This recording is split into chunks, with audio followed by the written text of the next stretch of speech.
1 Samuel pasalnya yang ketujuh. Lalu orang-orang Kiryat Yearim datang. Mereka mengangkut tabut Tuhan itu dan membawanya ke dalam rumah Abinadab yang di atas bukit.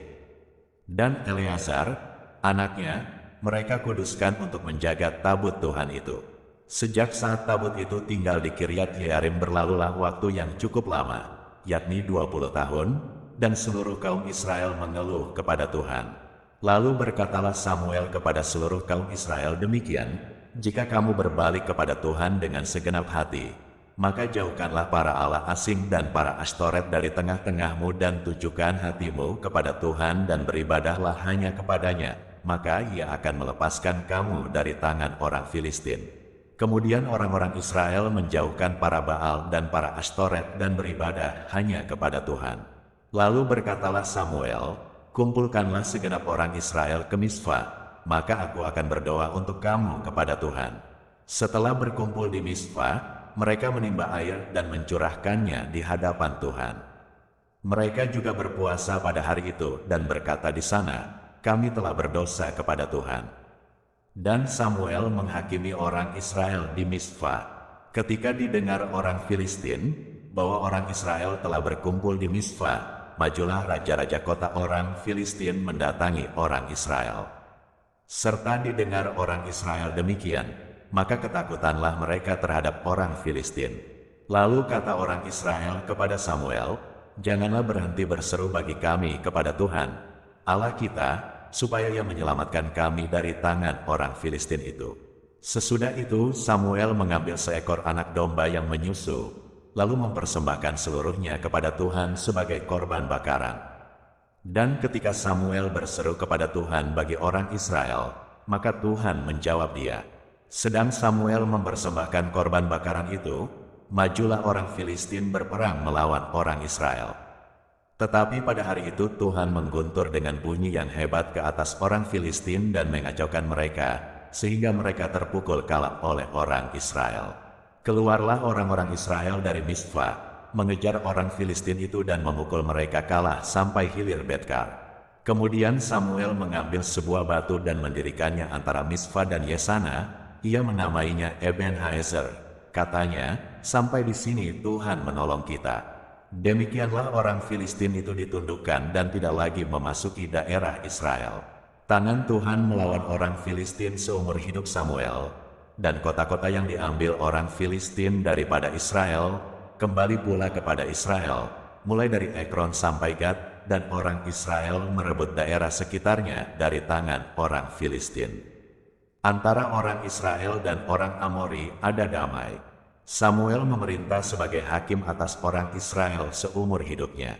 Dari tahun ke tahun ia berkeliling ke Betel, Gilgal dan Mispa, dan memerintah atas orang Israel di segala tempat itu. Lalu ia kembali ke Rama, sebab di sanalah rumahnya dan di sanalah ia memerintah atas orang Israel, dan di sana ia mendirikan mezbah bagi Tuhan. 1 Samuel pasalnya yang ke-8. Setelah Samuel menjadi tua, diangkatnyalah anak-anaknya laki-laki menjadi hakim atas orang Israel. Nama anaknya yang sulung ialah Yul, dan nama anaknya yang kedua ialah Abia. Keduanya menjadi hakim di Bersheba.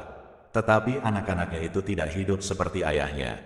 Mereka mengejar laba, menerima suap, dan memutarbalikkan keadilan. Sebab itu berkumpullah semua tua-tua Israel. Mereka datang kepada Samuel di Rama, dan berkata kepadanya, engkau sudah tua dan anak-anakmu tidak hidup seperti engkau.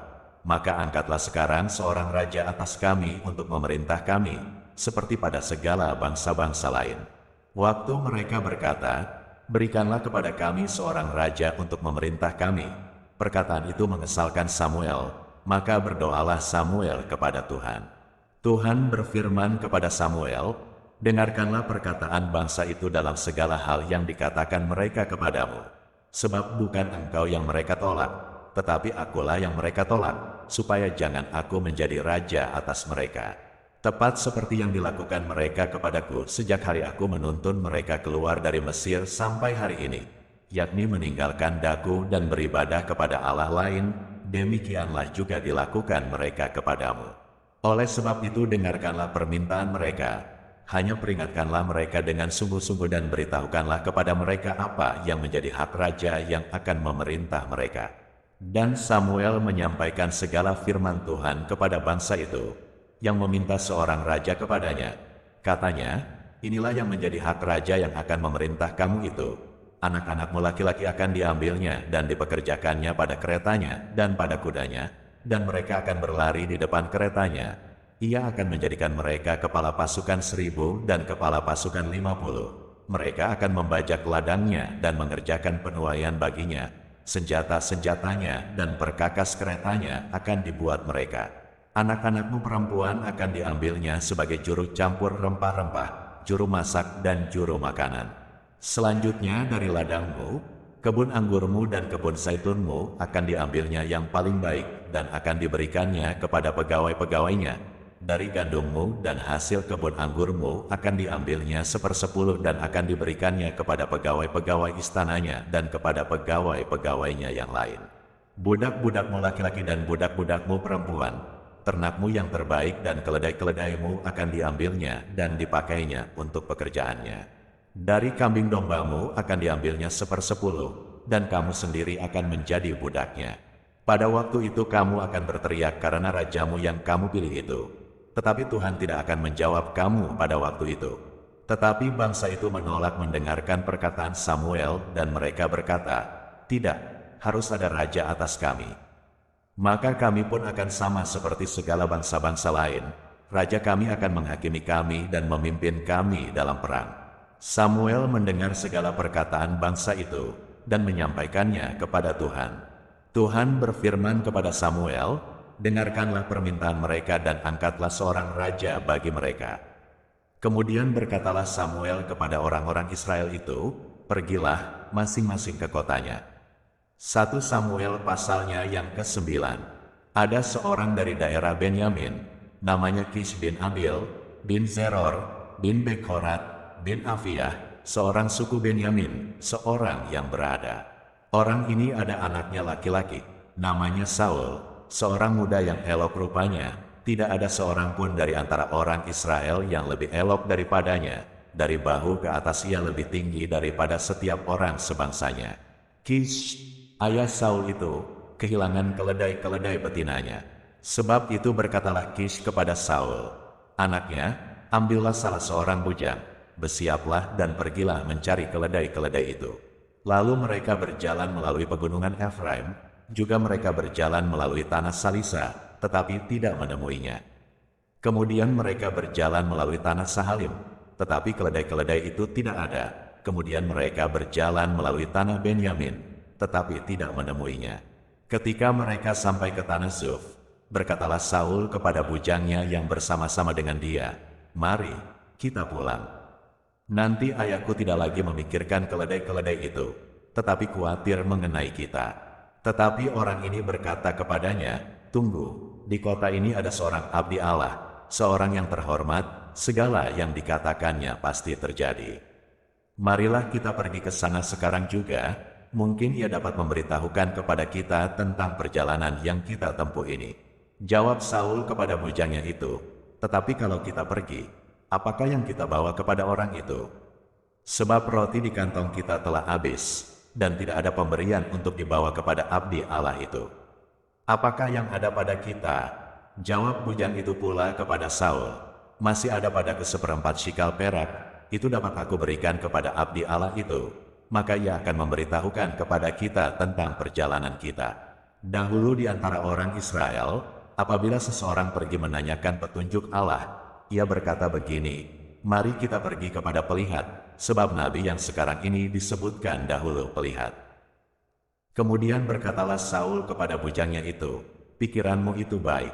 Mari kita pergi." Maka pergilah mereka ke kota, ke tempat abdi Allah itu. Ketika mereka naik jalan pendakian ke kota itu, mereka bertemu dengan gadis-gadis yang keluar hendak menimba air. Mereka bertanya kepada gadis-gadis itu, "Pelihat ada di sini?" Jawab gadis-gadis itu kepada mereka, "Ya, ada, baru saja ia mendahului kamu. Cepat-cepatlah sekarang. Ia datang ke kota hari ini, karena ada perjamuan korban untuk orang banyak di bukit pada hari ini. Apabila kamu masuk ke kota, kamu akan segera menjumpainya sebelum ia naik ke bukit untuk makan. Sebab orang banyak tidak akan makan sebelum ia datang, karena dialah yang memberkati korban, kemudian barulah para undangan makan. Pergilah sekarang, sebab kamu akan menjumpainya dengan segera. Maka naiklah mereka ke kota, dan ketika mereka masuk kota, Samuel yang berjalan keluar untuk naik ke bukit, berpapasan dengan mereka. Tetapi Tuhan telah menyatakan kepada Samuel, sehari sebelum kedatangan Saul, demikian, besok kira-kira waktu ini aku akan menyuruh kepadamu seorang laki-laki dari tanah Benyamin, engkau akan mengurapi dia menjadi raja atas umatku Israel dan ia akan menyelamatkan umatku dari tangan orang Filistin. Sebab aku telah memperhatikan sengsara umatku itu, karena teriakannya telah sampai kepadaku. Ketika Samuel melihat Saul, maka berfirmanlah Tuhan kepadanya, inilah orang yang kusebutkan kepadamu itu, orang ini akan memegang tampuk pemerintahan atas umatku. Dalam pada itu Saul datang mendekati Samuel di tengah pintu gerbang dan berkata, maaf, di mana rumah pelihat itu? Jawab Samuel kepada Saul, katanya, akulah pelihat itu. Naiklah mendahului aku ke bukit. Hari ini kamu makan bersama-sama dengan daku.